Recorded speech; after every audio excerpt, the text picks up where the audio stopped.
نہ کوئی غم کرو نہ خوف، خوشیاں مناؤ جنت کی جس کا تم سے وعدہ کیا گیا تھا۔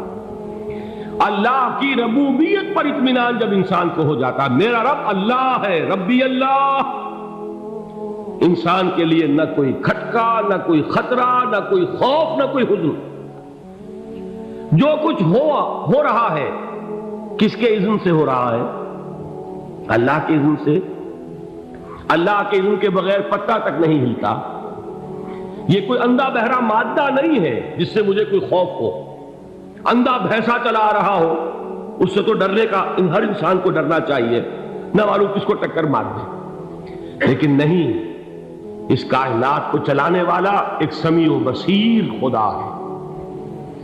وہ جو میرا دوست ہے، میرا ولی ہے۔ اللہ ولی الذین آمنوا یخرجہم من الظلمات الی النور۔ اللہ اہل ایمان کا ولی ہے، ساتھی ہے، پشت پناہ ہے، مددگار ہے، حمایتی ہے۔ بتائیے جسے یقین ہو جائے کہ اللہ میرا مددگار، اللہ میرا محافظ، اللہ میرا پشت پناہ، اللہ میرا حمایتی، اس کے لیے کوئی خوف ہوگا؟ اس سے کوئی ڈر ہوگا؟ میں مثال دیا کرتا ہوں ایک بہت سادہ، پنجاب کے دیہات کی۔ تو بڑا چودھری ہے اور کوئی غریب کسان ہے۔ اس غریب کسان کے جانوروں کو ہر وقت اندیشہ ہوگا چوری کا، کوئی میری بھینس کھول کر نہ لے جائے، کوئی میرا بیل کھول کر نہ لے جائے۔ لیکن جس کے بارے میں یہ سب کو معلوم ہو کہ وہ جو بڑا چودھری ہے وہ اس کا دوست ہے، اس کی بچیا کو کوئی خوف ہوگا؟ اس کی بھینس پر کوئی ہاتھ ڈالے گا؟ اسے کوئی اندیشہ ہوگا؟ نہیں۔ کیوں؟ کہ وہ بڑا چودھری، بڑا اس کا یہاں کا سردار، جاگیردار، سب کو معلوم ہے وہ میرا دوست ہے، کوئی میرے خلاف اقدام نہیں کر سکتا۔ اس دنیا میں یہ چھوٹی سی بات اگر آپ کے دلی اطمینان اور سکون کا باعث بن سکتی ہے تو ذرا تصور کیجئے۔ میں لفظ تصور استعمال کروں گا صرف اس لیے کہ اس کا ہم جس کو کہتے ہیں ادراک اور شعور کر نہیں سکتے، اگر کے ساتھ کر سکتے۔ اگر یقین ہو کہ اللہ میرا مددگار اور یقین ہو کہ اللہ ہر آن میرے ساتھ ہے، پھر کوئی خوف؟ کس کا خوف؟ کوئی شے اللہ سے بالا تر ہے؟ کوئی قوت اس سے زیادہ طاقتور ہے؟ کوئی اس کے ارادے کو بدلنے والا ہے؟ کوئی اس کی مشیت کے آڑے آنے والا ہے؟ یہی بات ہے جو حضور نے فرمائی، یہ ایمان کا حاصل ہے لب لباب، کہ دیکھو اچھی طرح اس بات کو ذہن نشین کر لو۔ اگر تمام انسان مل کر تمہیں کوئی نقصان پہنچانا چاہے، نہیں پہنچا سکتے مگر جو کچھ اللہ نے لکھ دیا ہو، اور تمام انسان مل کر تمہیں کوئی نفع پہنچانا چاہے، نہیں پہنچا سکتے مگر وہ شے جو اللہ نے طے کر دی۔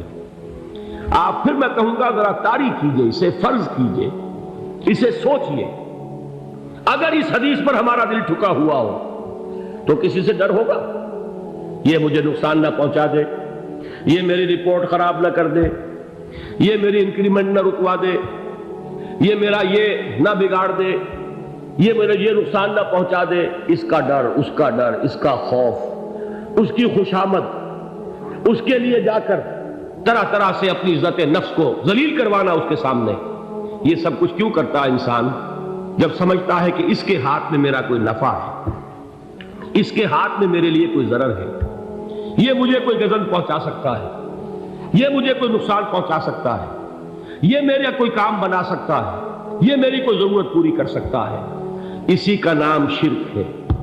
جہاں آپ نے یہ سمجھا کہ غیر اللہ کے اندر کوئی طاقت موجود ہے، وہی شرک ہے۔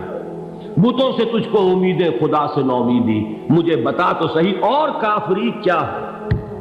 شرک تو یہ ہے۔ جس پر بھی تمہیں یہ خیال ہے، کلمہ ہے یہ کلمہ سوم، لا حول ولا قوت الا باللہ، ذرا اس پر دل کو کبھی اگر آپ تصور کریں، پھر فرض کریں، دل ٹھک جائے اس پر، کوئی طاقت نہیں۔ یہی بات تھی جو شیخ عبد القادر جیلانی رحمۃ اللہ علیہ نے اپنی وصیت میں اپنے بچے سے کہی۔ 11ویں دینے والے ہیں، لیکن حضرت شیخ عبد القادر جیلانی کی وصیت اور تعلیمات کو کتنے لوگ ہیں تم جانتے ہو؟ یہ جن مقامات تک پہنچے ہیں وہ کس چیز کی بدولت پہنچے؟ انہوں نے جو پیغام دیا وہ کیا تھا؟ اے میرے بچے، جس طریقے سے قرآن مجید میں حضرت لقمان کی نصیحتیں جو ہے نقل کر دی گئی ہیں، میں یہ عرض کروں گا بالفرض اگر قرآن حضرت عبد القادر جیلانی کے بعد نازل ہوا ہوتا تو شیخ عبد القادر کی یہ نصیحتیں بھی قرآن میں درج ہوتی۔ اتنی اونچی نصیحتیں ہیں۔ اے میرے بچے، اس حقیقت کو ذہن نشین کر لے، لا فاعل فی الحقیقت ولا مؤثر الا اللہ۔ اس کائنات میں نہ کوئی فاعل حقیقی ہے نہ مؤثر حقیقی ہے سوائے اللہ۔ کسی شے میں کوئی تاثیر نہیں اگر اللہ نہ چاہے۔ آگ جلا نہیں سکتی اگر اللہ نہ چاہے، پانی ڈبو نہیں سکتا اگر اللہ نہ چاہے، زہر ہلاک نہیں کر سکتا اگر اللہ نہ چاہے، کوئی چیز فائدہ نہیں پہنچا سکتی اگر اللہ نہ چاہے۔ تو در در پہ کیوں سر جھکاتے ہو؟ در در پر کیوں جبیں سائی کرتے ہو؟ سب کے سامنے کیوں ہاتھ پھیلاتے ہو؟ ایک اللہ سے مانگو، ایک اللہ کے سامنے زمین پر اپنی جبین رکھو۔ لا فاعل فی الحقیقت ولا مؤثر الا اللہ۔ نظر آتا ہے ہمیں کہ پانی پیاس بجھا دیتا ہے، پیاس بجھانے کی صلاحیت پانی میں نہیں ہے، اللہ کے اذن سے۔ کھانا بھوک مٹا دیتا ہے، بھوک مٹانے کی صلاحیت کھانے میں نہیں ہے، اذن رب میں ہے۔ دیکھیے یہی یقین تھا حضرت موسیٰ علیہ السلام کا واقعہ یاد کیجئے۔ سامنے سمندر آ گیا ہے، قوم دیکھتی ہے پیچھے کہ گرد و غبار کا طوفان ہے۔ معلوم ہوا کہ فرعون اپنے لشکر سمیت آ گیا۔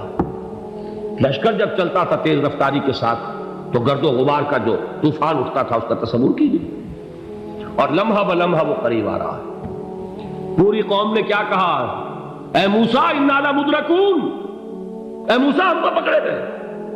قرآن مجید نے تو یہاں وہ باتیں نہیں لکھی ہیں، لیکن تورات میں یہ درج ہے کہ بنی اسرائیل جھگڑنے لگے، دست و گریبان ہو گئے موسیٰ کے ساتھ۔ موسیٰ نے یہاں مروایا لا کر، اس سے تو ہم ہی بہتر تھے، وہاں کھانے کو ملتا تھا، زندگی تو تھی، بیگار ہم کر رہے تھے، موت تو نہیں تھی۔ اب جو کچھ ہوگا اس کا تصور کرو، جس طریقے سے ہمارے ٹکڑے اڑائے جائیں گے۔ تو لڑ رہے ہیں حضرت موسیٰ علیہ السلام سے۔ یہ تورات کی تفصیل ہے، قرآن میں صرف اتنا آیا ہے، پریشان ہو کر انہوں نے کہا انا لمدرکون، موسیٰ ہم کو پکڑے گئے۔ اس وقت موسیٰ کا جواب کیا ہے؟ کلا ان معی ربی سیہدین، نہیں، میرے ساتھ میرا رب ہے، وہ راستہ دے گا۔ بتائیے کہاں راستہ نظر آ رہا ہے؟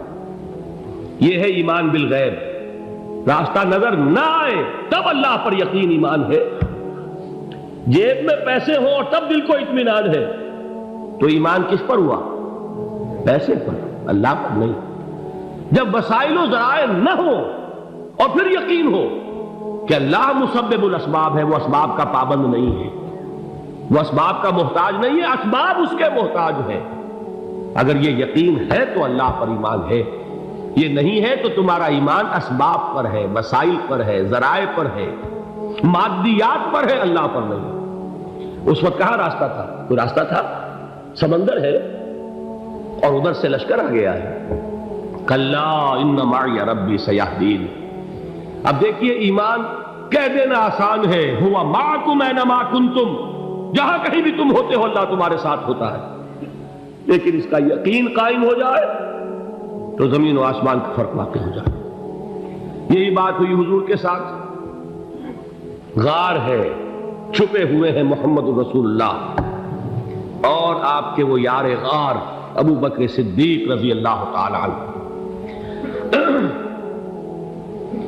اقبال نے حضرت ابو بکر کی شان میں چند اشعار کہیں صرف، لیکن واقعہ یہ ہے کہ بھاری بھاری نظموں پر اور قصیدوں پر بھاری ہے، طویل ترین نظمیں اور قصیدے ہوں ان پر بھاری ہے۔ ہمتیں ابو بکر کی ہمت جو ہے، کشت ملت را چوں ابر، جیسے بارش سے کھیتی اپجتی ہے، ابو بکر کی ہمت اور عزیمت اس امت کو اسی طرح سینچنے والی ہے۔ ثانیے اسلام و غار و بدر و قبر، وہ دوسرے تھے اسلام میں، دوسرے پہلے کون تھے؟ انا اول المومنین، حضور فرماتے سب سے پہلا ایمان لانے والا میں، دوسرے ابو بکر۔ ویسے ہمارے ہاں یہ چلتا ہے اختلاف، حضرت علی پہلے ہیں کہ حضرت ابو بکر پہلے ہیں، لیکن اس میں بڑی خوبصورت تطبیق قائم کی ہے علماء نے، اور بہت صحیح ہے۔ چار کے بارے میں فیصلہ ہی مت کرو کہ کون پہلے، ان کی ایک عجیب تقسیم کر دی ہے۔ آزاد مردوں میں، بالغ مردوں میں سب سے پہلے ابو بکر، بچوں میں سب سے پہلے علی، خواتین میں سب سے پہلے خدیجہ، اور غلاموں میں سب سے پہلے زید بن حارثہ۔ بڑی پیاری تقسیم ہے، یہ چاروں ہی پہلے ہیں، ہر ایک کے لیے اولیت ہے۔ اور واقعہ یہ ہے کہ اگر زمانی اعتبار سے تعین ہوگا تو پہلے خدیجۃ الکبریٰ آئیں گی رضی اللہ تعالی عنہ، کسی اور سے بات کرنے کی نوبت بعد میں آ سکتی ہے، پہلے تو اہلیہ محترمہ سے بات ہوئی، آتے ہی پہلی وحی ہوئی ہے، ابھی تبلیغ کا حکم نہیں تھا۔ کس کو بتایا واقعہ؟ ابھی اپنی نبوت کی تبلیغ کا تو حکم ہی نہیں آیا، واقعہ کس کا ہے؟ وہ خدیجہ کا ہے۔ جب کہا ہے کہ خشیت علی نفسی، مجھے اپنی جان کا اندیشہ ہے، تو کیا جواب دیا خدیجہ نے رضی اللہ تعالی عنہا؟ وہ صدیقۃ الکبریٰ ہے، صدیقات جو ہے خواتین ان میں چوٹی پر خدیجۃ الکبریٰ ہے رضی اللہ تعالی عنہا، اور صدیق جو مرد ہیں ان میں صدیق اکبر ہے ابو بکر صدیق رضی اللہ تعالی عنہ، لیکن صدیقات میں چوٹی پر۔ جب حضور نے فرمایا خشیت علی نفسی، کیا فرمایا، کیا عرض کیا، کیسے تسلی دی؟ نہیں نہیں، اللہ آپ کو ضائع نہیں کرے گا، آپ غریبوں کے ہمدرد ہیں، آپ مساکین کے تکالیف رفع کرنے والے ہیں، آپ بیواؤں کی سرپرستی کرتے ہیں، آپ مسافروں کی خدمت کرتے ہیں، اللہ آپ کو ضائع نہیں کرے گا۔ یہ یقین ہے اس خاتون کے اندر۔ خیر وہ ایک علیحدہ بات ہو جائے گی۔ میرے دل پر حضرت خدیجہ رضی اللہ تعالیٰ عنہ کی شخصیت کا بڑا گہرا نقش ہے، جو وہ کوئی اور ہی وقت اور موقع ہوا تو بیان ہوگا۔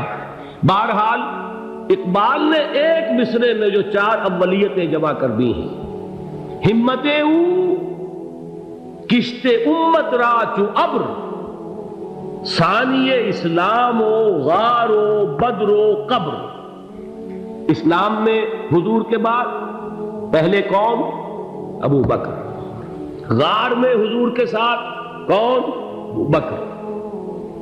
بدر کی رات اللہ کا رسول سربسجود وہ جھاڑ، وہ گھاس پھوس کی جو جھوپڑی بنائی گئی تھی، اور وہاں تلوار ننگی لے کر پہرا دینے والا کون؟ ابو بکر۔